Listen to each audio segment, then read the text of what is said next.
What happened to my padded walls? I've taken them.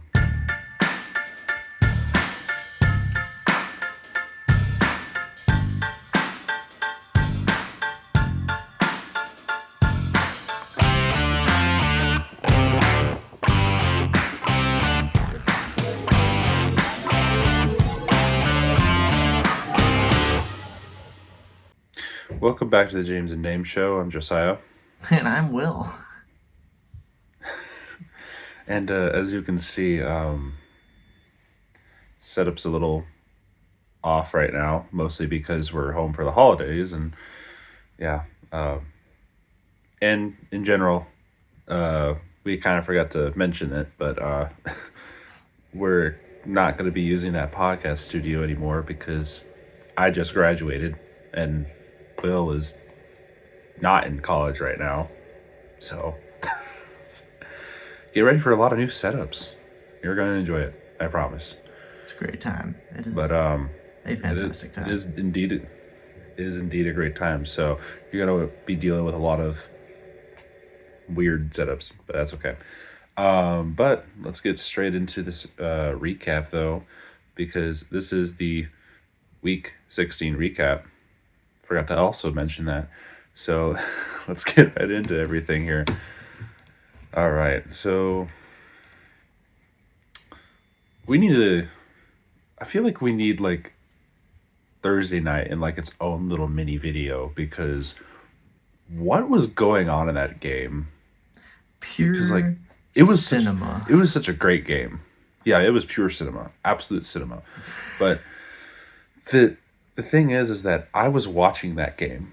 I was watching it in the whole thing with Nolan, who was as a guest on our podcast before. But we were watching the game, and I was like, "Oh yeah, the Rams got this in the bag." And then the fourth quarter happened. I don't know what happened in said fourth quarter. I don't know how they got all that figured out. But can I just say that 2-point conversion that we saw where Charbonnet just picks it up in the end zone after a batted pass off of, was it Jared Verse's helmet or whatever it was? That is the most random, funniest, and jaw-dropping 2-point conversion I have ever seen in my entire life, and I don't know how to feel about it. Yeah, I mean, there's a bit of controversy with it, with the fact that it's just like he just picks it up, but it's like, I mean, that's them's the rules, guys. Them's the rules. You Them's gotta. the rules. That's why they tell you to pick it up, make sure no one else got it. But, yeah, unfortunate for the Rams. It was a very, very good game, very close fought. Puka Nacua had a monstrous day. He had over 220 Yes, he had a very great day and 2 touchdowns. Stafford had over 450, so ridiculous game. Yeah. I think these are your top 2 teams in the NFC. Oh, easily. Pretty easily. Easily. I do. Yes, that speaks to the Rams' weaknesses and a lot of the Seahawks' strengths, but I think so much of the Seahawks' strength is its defense, and the lack of that kind of performance, allowing 37, is a little concerning. I'm not gonna say that they're not like deserving of the win at all, but winning in a different fashion. I mean, just they find different ways to win, and so like good on them. That was a really good game. That had all of the fireworks that you could have asked for. So props to the Seahawks for a very electric win over the Rams. Eagles get a win that was meh. It was not a super interesting game, and it was kind of just the Commanders dying. Yeah, the only thing that we can take away from that game is we have our first back-to-back NFC East champions since, what was it? 2002? 2? I thought it was 3? 2002 or 3. It's been like 22 or Early 23 years. Yeah, it's early 2000s. But It's been a that's while. ridiculous that it took this. Yeah, it's been a while. It finally, happened. Didn't think it would be the Eagles to break it, but then again, Yeah. nothing's really expected there. There are some other games that I particularly was keeping an eye on, especially the Packers and Bears game. Um, so I know there was a lot of flack about how the Bears didn't really beat the Packers. They just somehow won because all their team, their stars, just got hurt in the most inconvenient way, and Jordan Love had to leave the game. And obviously Micah Parsons is not there, so there were a lot of, it's just an asterisk because we didn't have our team or whatever it was. But the Bears were also playing with like their wide receiver 4 and 5, so I guess you could. I mean, It was a whole back and forth thing, but the Bears did finally beat the Packers yeah, I in mean, the span of you look at the year. Packers and the Bears. Bears, like, it was a close fought game last time. This time also comes down to the wire in overtime. Packers are going to be salty, but that's more because they're just not happy with their team. I think is like No. through the injury and some of the calls and stuff, they're just frustrated. But I mean, yeah, it was a hard fought win for the Bears.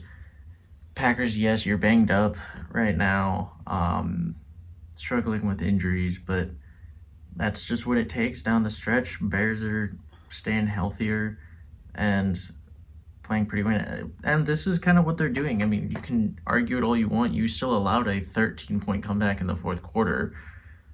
Or not comeback, but 13 points in the fourth quarter that sent the game to overtime when you had a chance to put it away. Mm-hmm. Like, you can say all these things, but you folded when it mattered. Yeah. Mm-hmm. And I will give some props to Caleb Williams.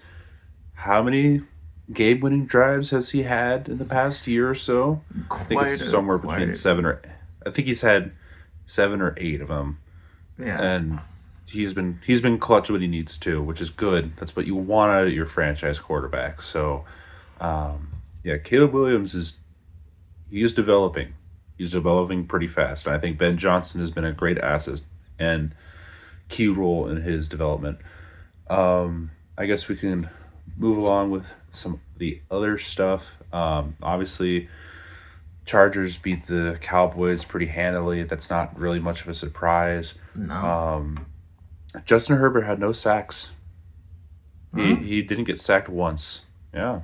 So, good on the Chargers. Bills-Browns game. That was a trap game. A lot of people thought the Bills were going to fall for it. They almost did. It got close. It got close. They got really close. Yeah. Myles Garrett got half a sack closer to the record, and a little questionable how he got his half sack, but I don't know. It was seeing Josh Allen kind of just fall down under his own power and then Myles Garrett wasn't even the first one there, so it was kind of interesting. But they give him a half sack, so he is now a half sack from tying and 1 whole sack from breaking the record. So props to him.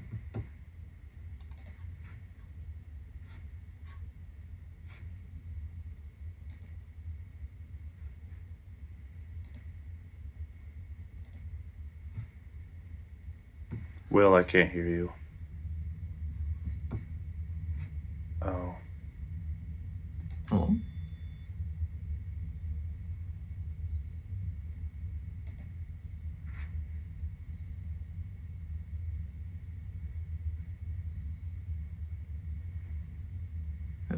Hello? Hello? You there? Hello. Sorry. Yeah, I'm there now. I got kicked off my Wi-Fi. Sorry. Oh, you're good. Alright, let's pick this up though. Moving along though, let's see. We got Titans Chiefs. Not much to take away from that one. While Chiefs suffer another quarterback with a torn ACL in Gardner Minshew. So Chiefs Yeah. have now lost to a 2-win team. Yeah. I think, that might be the nail in the coffin. I'm not gonna lie, for the dynasty. That might be. Yeah, We'll see. That's tough. That's tough to look at. Bengals, Dolphins, another two teams who are eliminated, just battling it out as Joe Burrow has a good bounce back game. That's kind of all there is there. Same with the Saints and the Jets, battling for draft position pretty much, and the Jets did not show up whatsoever. Cook is your quarterback. I don't know what you expect from that. So Yeah, Jets just don't even feel like they're trying anymore. Saints somehow get a 5th win on one of the most cupcake schedules, and still only 5 wins. every time they get a win, I always think of you saying, "Yeah, the Saints are going to go 0-17." Well, to be fair, mean, like their schedule, they didn't look very good. their 5 wins are so fluky. They've beaten 3 The NFC Panthers South twice. teams. 3 NFC South teams, and one of them isn't the team that's under 500. Well, actually, no. I guess one of them is Wait. under 500. Yeah. It's the division leaders, and then it's the 2 New Jersey teams. Like, what are we? What are we I doing? don't know. But speaking of the Panthers and Buccaneers, the Panthers actually beat the Buccaneers in a close match to claim the lead of the NFC South. Now they do still play one more time in 2 weeks, and They do. they will, because this is their first matchup. So this doesn't seal anything. It kind of gives Panthers the advantage, mostly just for the 1 game up, because if Buccaneers come back and win week 18, that evens it out, and then you get into other things. But right now, Panthers are a game ahead with the win over the Buccaneers. They got, it's pretty favorable for them right now, and as they came out and played, they played pretty well. It was still kind of ugly. That's kind of just what we've seen out of these teams, but we both know that the Panthers week to week can be anywhere from really, really bad to really, really good. So Yeah, this is this is very true. Attest to the 2 losses they had to the Saints. but then yeah. I mean, looking around, we had a really good game between the Broncos and the Jaguars. For a bit, it was really good. The Jaguars kind of pulled away from this one. Yeah, they did. I believe you called this one, right? I did You said that actually. I you did had call a- this one. Yeah, I thought the Broncos were gonna beat the Jaguars because I didn't know how strong of an opponent the Jaguars really were for the Broncos. But apparently, good enough to beat them by 14 points. So Yeah, I mean, that's something. and Was it Trevor Lawrence? I'm not even sure. Like, Yeah. it could be like, you could point to multiple things. You could point to this being like just what happens like when you get on such a good winning streak that eventually you're gonna drop a game, and it's not always pretty when you drop that game. Sometimes though, it's just, Jaguars they play really well. Sometimes Broncos coming on a bad week. There's XYZ that you can point to, but at the end of the day, Trevor Lawrence is playing really good football right now. ETN, For once, yeah. ETN's playing really well. He's been having a really good bounce back year as he continues to do so. But no, I mean, like, Broncos, they were putting up fight, but they just run into a few of those issues, and the way the Jaguars are playing, they just couldn't play the way they usually do, and they fell behind and weren't actually able to crawl back into this one. Jaguars were not the same caliber as the Giants and did not allow a comeback. So who knows? They did Maybe the Jaguars are a little scarier than we thought. which is good. I think they could definitely make an impact real fast too. They might even upset the Browns in the AFC too, because they're gunning for that 1 seed as well. So Yeah. it's like a 3-way race right now. Yeah, and it's crazy that the Jaguars have entered that mix. Try saying that a few weeks ago. Yeah, but yeah, there was a lot of games between potential playoff candidates, playoff seeding implications, and then a lot of matchups of teams that have already been eliminated and that are just going to decide seeding, like the Vikings and Giants and the Falcons and Cardinals. Like again, just kind of battling it out for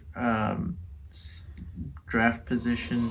Well, Vikings did have J.J. McCarthy suffer a hand injury, so yeah, but you still come out with a win as the Giants kind of hold that top draft pick. And then Falcons, Bijan had a good game, and it was kind of just that and Kyle Pitts still having a pretty good game, annoyingly. Yeah. So, but if you want to get into the games that actually have these last 4 games have a lot more playoff implications than like anything else. Yeah, pretty much. I mean, yeah. It doesn't, and it's funny because they don't actually like officially do anything technically, except that it helped a few teams clinch a spot. But I believe we didn't even actually have anyone eliminated this week, did we? I don't think we have. I can double check on that. But Yeah, we didn't. your Ravens are very close. Yeah, well, so Ravens are really close, Lions are really close, and Colts are really close.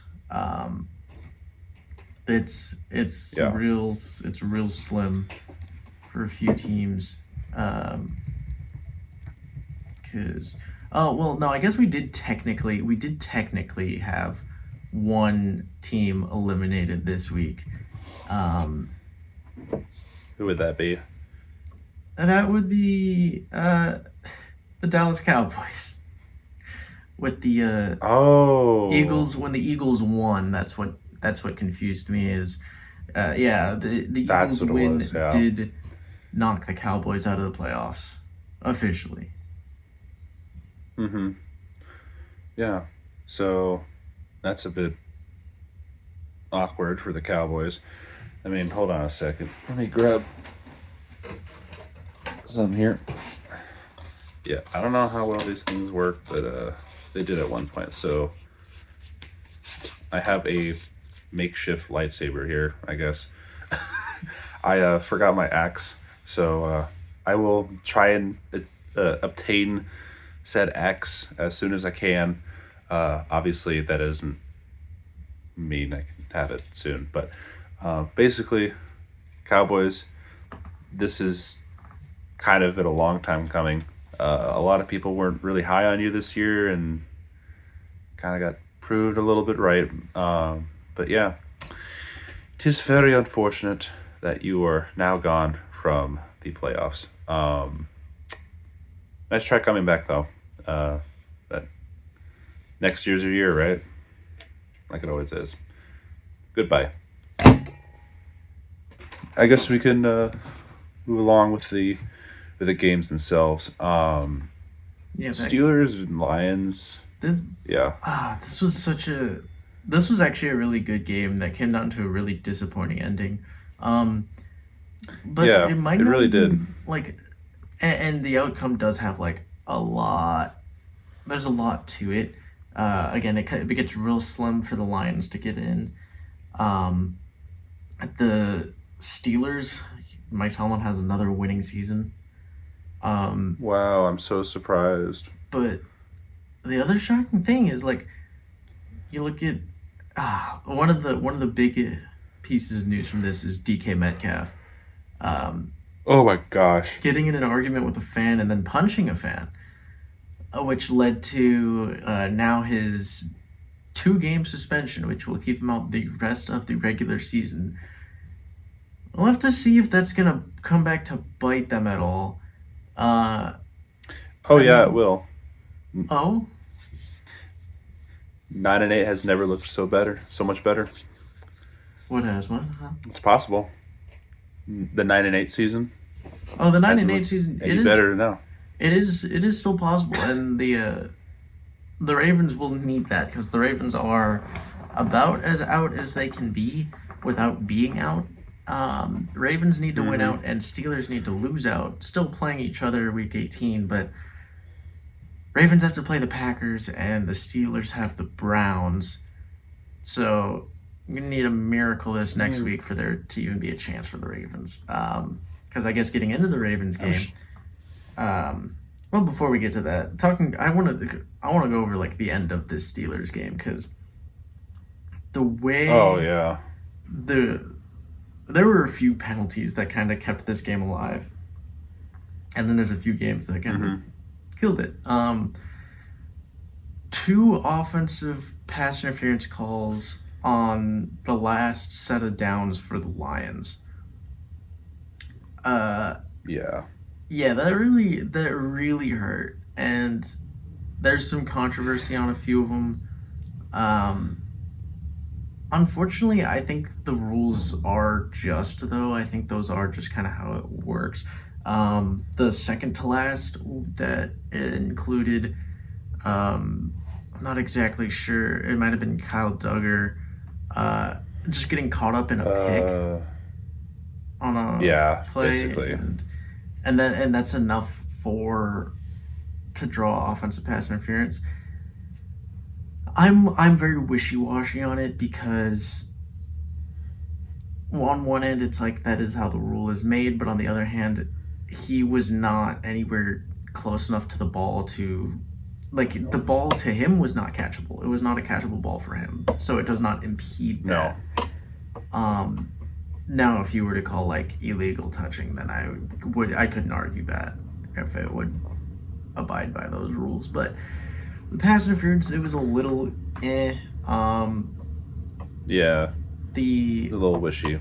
the Amon-Ra St. Brown offensive pass interference that led to that preceded the pitch to Jared Goff that would have taken the lead if it wasn't for the penalty it was a bummer because it was a very exciting way for that. It would have been a really fun way for that to end. But unfortunately, with again the rules, time expiring, and games ending on offensive penalties rather than where they can't on defensive penalties, is just Yep.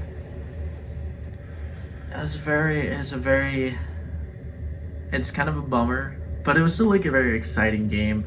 It had a fantastic catch from Kenneth Gainwell. Ridiculous kind of.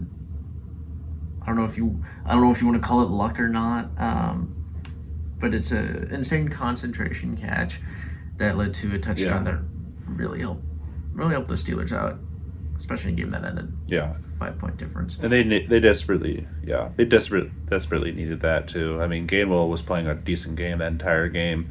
Yeah, it was just only a matter of time before, the penalties and everything kind of caught up with the Lions. And initially, I was a little upset with how the Lions, game ended.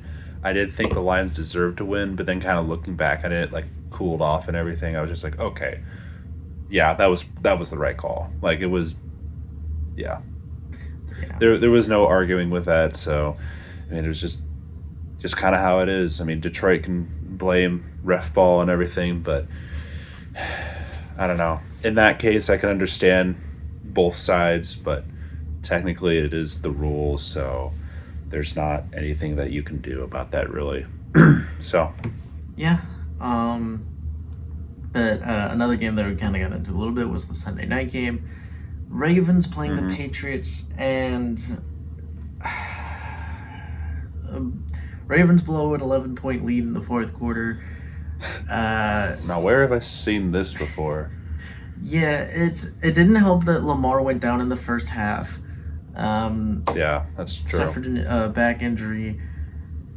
But the Ravens, they kind of just did themselves in with Derrick Henry having a good game kind of all day. And that's something we haven't really seen, is just a running back who actually does really well against this Patriots defense. But he was having a really good game, and then we didn't see him at all in the last, was it 5 minutes? After he Something like that, yeah. After he put them up 11, he didn't even see the field. So some just questionable decisions, I guess.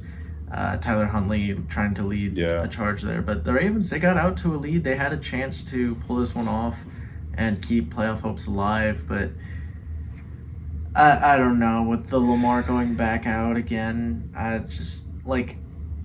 I'd love to see them do something, but I just don't know.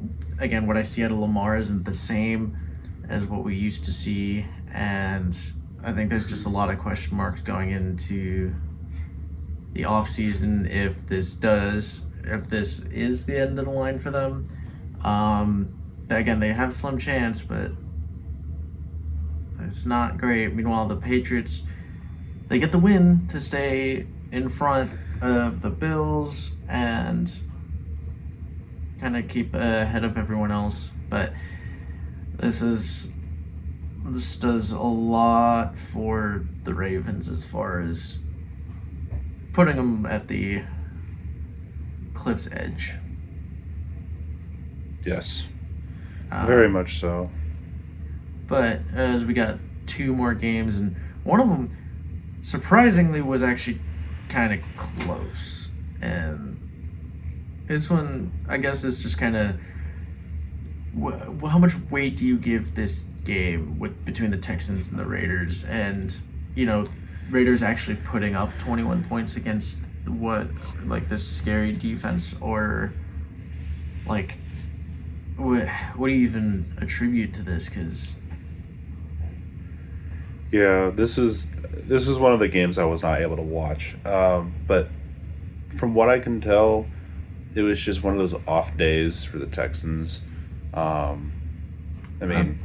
like you said, you said 21 points, so that's why I'm thinking it was just either a coaching error or they were just getting too cute with their play calling, which is probably what happened. They probably got a little bit into their heads, just kind of messed around a little too much.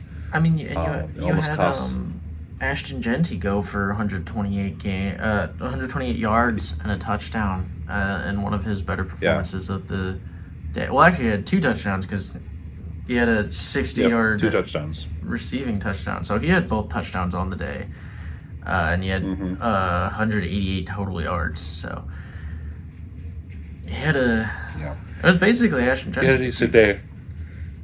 Really needed an explanation of what happened. Ashton Genty seemed to have happened, but yeah, I don't know. I had him in fantasy, so yeah, a running back who's been a little bit quieter than expected this year, having a breakout game against what was perceived to be one of the top defenses is a little interesting going into this last stretch before the playoffs. So I guess the Texas defense is going to be something to keep an eye on to see if it maintains its strength of the last few weeks. But if we want to talk about defenses maintaining their strength, or more so the lack thereof, we had the Monday night game that we had Phillip Rivers and the Colts within 1 score of the 49ers. Fourth quarter. Yeah. In the fourth quarter, we had that. This game did not have a lot of defense. No, there was not much defense. It was all offense, which is very surprising coming from both teams. But especially with what we saw from the Colts last week. Oh yeah. But this puts the Colts on the ropes as they're 2 games behind the Texans. They have the slightest chance to get back in over the Texans, but they're going to need a lot of help. Meanwhile, the 49ers, they officially clinch on a like basically career day for Brock Purdy. Yeah, basically. It was close for a little bit. I'll give them that. But yeah, week 16 had actually, it wasn't necessarily a lot of chaos, but it was a lot of good football. Like a lot of good football. Yeah, to watch. it was good stuff. It was good stuff. It was a fun week of football to watch. So, and again, only one team eliminated. We only have a few more left to eliminate. So, I'm sure those will come in the next week or 2. Some will take 2 weeks. Some will only take 1. So, well, I guess we don't really know, but No, not really. Interesting week of football, nonetheless. Yes. I'm curious to see how some things play out, but yeah, this week it was fun. It was really fun. So I've been enjoying it. So Absolutely. yeah. But yeah, I think that's everything, is it not? Yeah, that should be about it. Okay. Well, then we'll kind of wrap things up. Thank you all for joining us for the Week 16 recap. We appreciate all the support and everything that you guys have been giving us. Obviously, the next few weeks are a little up in the air, just like with recording places and everything. So, yeah, it's not much on your guys' end, but just much on us because it's going to be harder to find time and places to record. But we'll figure something out, so I'm not worried. So thank you all for joining us, and we shall see you in the next video. See ya. Bye.